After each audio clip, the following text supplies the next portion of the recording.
आज हम बात करते हैं टाइप्स ऑफ एग्रीकल्चर। एग्रीकल्चर की स्पेशल टाइप्स क्या क्या हैं, क्योंकि इसमें से क्वेश्चन कई बार पूछा गया और मेंस का क्वेश्चन है और प्री के भी क्वेश्चन इसमें से कई बार पूछे गए। और ये सभी जितने भी कंपटीशन एग्जाम है सबके लिए इंपॉर्टेंस रखता है और ये बहुत इंपॉर्टेंट एक टॉपिक हो सकता है, क्योंकि हमारे देश में आने वाले समय में हो सकता है कि एग्रीकल्चर में लोग अपना बिजनेस सर्च करें, ढूंढें और एग्रीकल्चर को अपनी जो बोलते हैं जीवन शैली का भी एक संसाधन बनाएं और साधन बनाएं।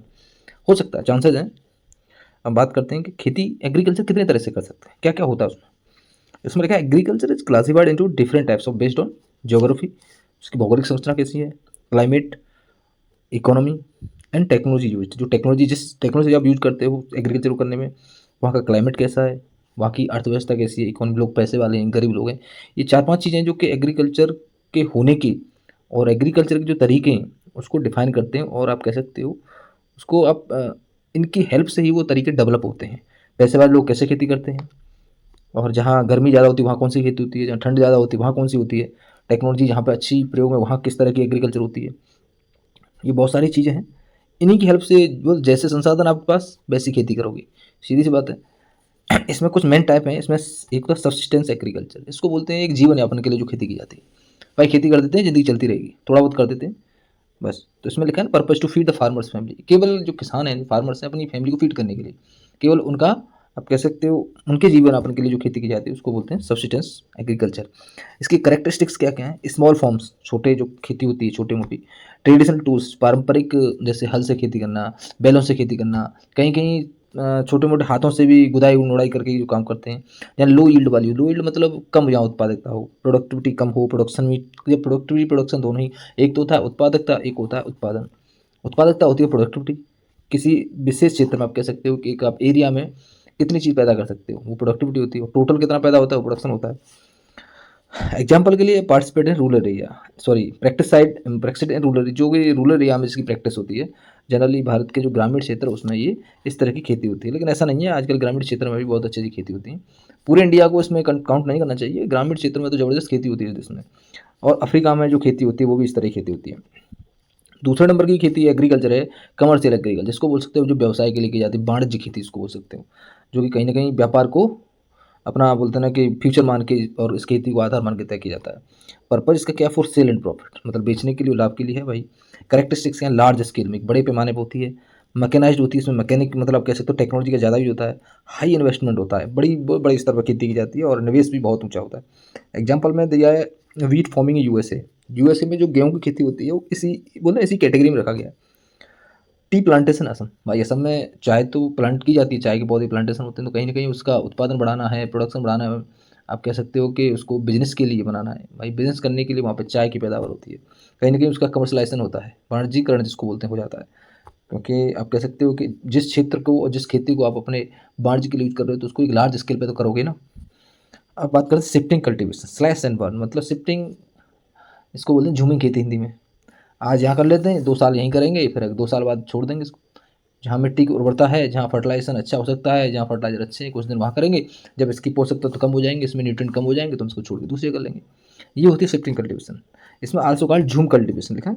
इसका प्रोसेस क्या, लैंड इज क्लियर, जमीन खाली है, crop grown for a fever, भाई कुछ दिन के लिए फसल हो रही है, देन अबंडन, फिर उसके बाद वो त्याग दी, छोड़ दी, यहाँ नहीं करेंगे। ये नॉर्थ ईस्ट इंडिया में होती है, अमेजन के बेसन में होती है और अफ्रीका में भी होती है। प्लांटेशन, प्लांटेशन एग्रीकल्चर, इसका क्या है, देखो क्रॉप्स क्या क्या होती है इसमें, cash crop like T, coffee, rubber, cocoa, जिनकी मतलब प्लांट पौध लगाई जाती हो, उनको प्लांटेशन एग्रीकल्चर में शामिल किया गया। फीचर्स क्या है, लार्ज एसेट, मतलब एक बड़ी संपदा, एसेट में संपदा पैदा हो जाती है, एक बड़ी प्रॉपर्टी बन जाती है। कैपिटल इंटेंसिव होती है कि पूंजी का इसका इंटेंशन होता है कि पूंजी बन के ये सामने आएगी, अगर हम इस तरह खेती करेंगे तो हमें एक बड़ा लाभ देगी और बहुत पैसा दे सकती है। लेबर रिकॉर्ड, इसके लिए लेबर की जरूरत होती है। रीजन क्या गया, tropical area, India, Sri Lanka and Malaysia, ठीक है। ट्रॉपिकल एरिया रीजन कहाँ है, इसमें पूछ सकते हैं कि जो प्लांटेशन की एग्रीकल्चर कहाँ होती है, ट्रॉपिकल एरिया में होती है।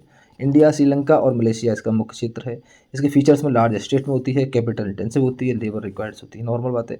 Cash crop like T, coffee, rubber, cocoa इसकी मुख्य फसलें हैं।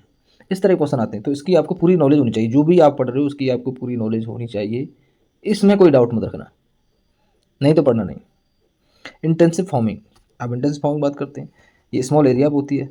लेबर इनपुट इसमें क्या क्या है, हाई लेबर लगती है, फर्टाइल लगता है, इरीगेशन लगता है।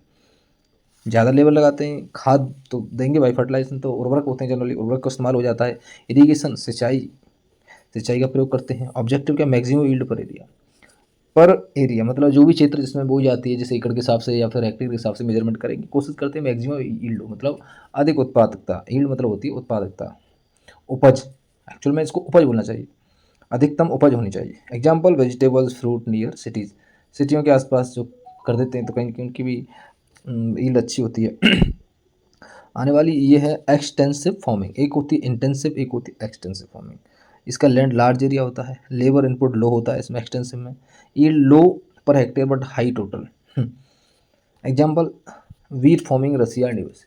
एग्जाम्पल बहुत अच्छा दिया है, रसिया में और यूएसए में जो गेहूं की खेती होती है वो इसमें शामिल की जा सकती है। मिक्स्ड फार्मिंग की बात करते हैं, ये अक्सर पूछा गया मिक्स्ड फार्मिंग क्या होती है। मिक्स्ड फार्मिंग में क्या होता है, खेती के साथ पशुपालन करना।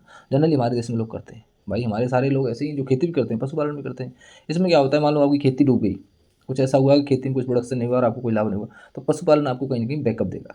तो बैकअप के लिए एक दूसरी चीज़ की जाती है, उसी को मिक्स्ड फार्मिंग बोलते हैं। जैसे इसमें लिखा है combination crop plus live stock लिखा है ना। बेनिफिट क्या क्या है इसके, लाभ क्या क्या है, रिस्क रिडक्शन, इसमें रिस्क कम होता है। And use of animal waste as fertiliser, इसमें एनिमल का जो जैसे गोबर खाद इस मुख्यतः इस्तेमाल हो सकती है और फर्टिलाइजर के रूप में उसको यूज कर सकते हैं। Example practice in Punjab, Punjab में जो खेती होती है मिक्स फार्मिंग होती है कि पंजाब में लोग बहुत दूध का उत्पादन भी करते हैं, पशु बोलते हैं लाइव स्टॉक उनके पास बहुत ज़्यादा है, मतलब पशुपालन भी करते हैं और खेती भी करते हैं। ऐसे सेम हरियाणा, पश्चिम यूपी में इसी में आती है। पश्चिम मुझे तो लगता है पूरा देश ऐसा ही होता है, ऐसा तो है नहीं पूरे देश में कि कोई आदमी खेती करता है पशुपालन नहीं करता। पूरा देश में मिक्सिंग होती है, कहीं ना कहीं आप कह सकते हो जहाँ भी अच्छी ज़मीन है वहाँ खेती भी करते हैं, पशुपालन भी होता है। ऑर्गेनिक फार्मिंग, ऑर्गेनिक फार्मिंग ऐसी है जहाँ केमिकल यूज नहीं, ऐसी खेती जो बिना केमिकल के जो फर्टिलाइजर उनका यूज नहीं इस्तेमाल नहीं, जो केवल ऑर्गेनिक जो भी फर्टिलाइजर होते हैं, हरी खाद हो गया, आप कह सकते हो कि देसी खाद का इस्तेमाल करके जो खेती की जाती है उसको ऑर्गेनिक फार्मिंग कहते हैं। नो केमिकल है, no chemical use natural fertiliser and method, natural method से और नेचुरल फर्टिलाइजर से ही जो खेती की जाती है उसे बोलते हैं ऑर्गेनिक फार्मिंग, इसको बोलते हैं। और इसका फोकस क्या है, सोयल हेल्थ, मिट्टी की जो स्वास्थ्य है, मिट्टी के पोषक तत्व उसमें बने रहें, किसी विशेष पोषक तत्व की कमी न हो, इसके लिए क्या करते हैं सोयल हेल्थ, कहीं ना कहीं मिट्टी की जो स्थिति है उसकी आप कह सकते हो स्वास्थ्य की स्थिति है वो अच्छी बनी। इन्वायरमेंट, भाई जब ऐसी खेती करोगे जिसमें कोई केमिकल अभी यूज ही नहीं कर रहे हो तो कहीं ना कहीं इन्वायरमेंट भी सही रहेगा, सोयल पॉल्यूशन नहीं होगा, एयर पॉल्यूशन नहीं होगा, और ये कहीं ना कहीं आपके शरीर में जो जाता है खाने से वो भी नहीं जाएगा। जब केमिकल यूज नहीं करेंगे तो खाने से कहाँ जाएगा। तो ऑर्गेनिक फार्मिंग कहीं ना कहीं हेल्थ के लिए बहुत अच्छी होती है और इन्वायरमेंट के लिए बहुत अच्छी होती है। ये इंसान की हेल्थ के लिए तो अच्छी होती है, जानवरों की हेल्थ के लिए बहुत अच्छी होती है। Example growing in popularity in world wide, जन तो पूरे देश दुनिया में वर्ल्ड वाइड एक कह सकते हैं पॉपुलर उसमें हो गया है, फेमस हो गई चीज़ें कि किस तरह से हमें इस तरह की खेती करनी है। ऑर्गेनिक फार्मिंग, हम तो ऑर्गेनिक फार्मिंग कर रहे हैं, बहुत जगह चल रहा है। ड्राई फार्मिंग, ड्राई फार्मिंग मतलब है जहाँ कम बारिश हो, ऐसी जगह पे खेती जहाँ पे कम बारिश हो, उसमें क्या रीजन का है लो रेनफॉल हो, जहाँ वर्षा कम हो। तो क्रॉप, क्रॉप कौन कौन सी इसमें, ड्रॉट रेजिस्टेंस, जैसे कि या कम वर्षा में होने वाली खेती, जैसे मिलेट हो गया, पल्सेज हो गया, जैसे बाजरा, ज्वार, दाल, कुछ ऐसी दाल हैं, कुछ बाजरा, इनमें क्या एक ही पानी लगता है, एक पानी लग जाएगा, ज़्यादा दो पानी लगा और ये पक जाती हैं फसलें। तो ये वहीं होती हैं जहाँ पे ड्राई फार्मिंग जिसको बोला, जहाँ पे लो रेनफॉल हो उस समय। Technique normal water conservation, Hardy seeds. Water conservation मतलब जो वर्षा का पानी है उसको आप कंजर्व करके गड्ढा खोद के या फिर किसी टैंक बना के किसी तरह से स्टोर करते हो भविष्य में ज़रूरत पूरी करनी। मान लो कि बारिश हुई आपकी मार्च में और फसल हो रही अप्रैल में, तो मार्च में जो बारिश हुई उस पानी को आप इकट्ठा करो और फसल में अप्रैल में फसल में यूज करो। इस तरह का वाटर कंजर्वेशन कर सकते हो, उसको पानी का जल संरक्षण इसको बोलते हैं। जल संरक्षण करने के लिए कई तरीके हो सकते हैं, या तो आप टैंक खुदवा दो या कहीं बड़े बड़े गड्ढे बनवा दो, गाँव में तालाब पोखर बना दिए जाते हैं, वो भी एक तरह से वाटर कंजर्वेशन है।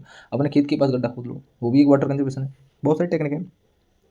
टेरेक फार्मिंग, टेरेक फार्मिंग क्या होती है, यूज इन हिली एरिया में, जो पहाड़ी क्षेत्र होते हैं उसमें जो फार्मिंग होती है उसको टेरेक, जो एक तरह सीढ़ियाँ बना के की जाती है, इसको बोलते हैं सीढ़ियाँ बना के, ऊपर से एक कुछ नीचे फिर उसके ऊपर फिर उसको इस तरह सीढ़ियाँ बना के जो फार्मिंग की जाती है उसको बोलते हैं टेरेक फार्मिंग। मेथड का step cut on slope to grow crop, है ना, स्टेप कट स्टेप बना के जो फार्मिंग की जाती है। एग्जाम्पल क्या, हिमाचल प्रदेश में टेरेक फार्मिंग होती है, उत्तराखंड में होती है, नेपाल में होती है। तो हमारा स्पेशल इसमें आज फोकस है कितने तरह की फार्मिंग होती है, एक बार देख लेते हैं। सबसे पहले हमने पढ़ा था इसमें सब्सटेंस, जो कि केवल जीवन यापन के लिए होती है। दूसरी कमर्शियल फार्मिंग, जो वाणिज्य के मतलब आप कह सकते हो व्यवसाय के लिए कर सकते हैं। शिफ्टिंग कल्टीवेशन मैंने बता दिया कहाँ होती है। झूम जो खेती होती है आज यूज़ करते हैं, 2-3 साल इसमें चलती रहेगी, बाद में छोड़ देंगे, वही कहानी है ना। प्लांटेशन, प्लांटेशन जैसे प्लांट लगाए जाते हैं, पौधे लगाए जाते हैं, वो भी एक एग्रीकल्चर ही है। इंटेंसिव फार्मिंग के बारे में बात कर, जो स्मॉल एरिया होती है, और एक्सटेंसिव जो लार्ज। स्मॉल इंटेंसिव मतलब जैसे कि सब्जी उत्पादन करना, कहीं भी जैसे कहीं छोटी मोटी जगह होती है वहाँ पे आप कर लो खेती, अपने अपने लिए सब्जी कर लो या 2-4 और परिवार के लिए कर लो। कहीं ना कहीं आप कह सकते हो छोटी यूनिट में खेती करना ही इंटेंसिव फार्मिंग होती है। एक्सटेंसिव बड़े एरिया पे जो होती है, भाई जहाँ बड़ा क्षेत्र होता है, दूर दराज क्षेत्रों में जो खेती होती है वो भी एक्सटेंसिव में आती है, शहर से स्पेशली दूर होती है। मिक्स्ड फार्मिंग तो हमारे देश की कल्चर है ये, मुझे लग रहा है हमारे देश में नहीं, ज़्यादातर देशों में यही काम होता है, मिक्स्ड फार्मिंग होती है। मिक्स्ड फार्मिंग का सबसे ज़्यादा जो इसको बोलते हैं मिश्रित खेती, इसका सबसे ज़्यादा फायदा क्या होता है कि एक फॉर्म अगर एक आपकी खेती खराब हो रही है तो दूसरा काम चलता रहेगा, उसे बोलते हैं। इसमें क्या है कि स्पेशली जो क्रॉप है ना, फसल के साथ साथ पशुओं का भी उत्पादन, मतलब पशुपालन भी होता है। ऑर्गेनिक फार्मिंग, जो कि आप कह सकते हो केमिकल रहित, रसायन रहित जो खेती होती है, जो सोइल हेल्थ के लिए अच्छी होती है, ह्यूमन हेल्थ के लिए अच्छी होती है, एनवायरनमेंट के लिए अच्छी होती है, आप कह सकते हो हर किसी की हेल्थ के लिए अच्छी होती है। ड्राई फार्मिंग, जहाँ पे लो रेनफॉल होता है, ऐसी इसमें क्या बोएंगे जहाँ पे मिलेट जो कि लो रेनफॉल में प्रोडक्शन दे दें या पैदा हो जाए फसल, उनको भी यूज करते हैं। टेक्निक में वाटर कंजर्वेशन टेक्निक, हाइड्रोस्टिक यूज करते हैं। टेरर फार्मिंग कहाँ होती है? पहाड़ी एरिया में। तो आज का टॉपिक टाइप्स ऑफ एग्रीकल्चर ख़त्म करते हैं।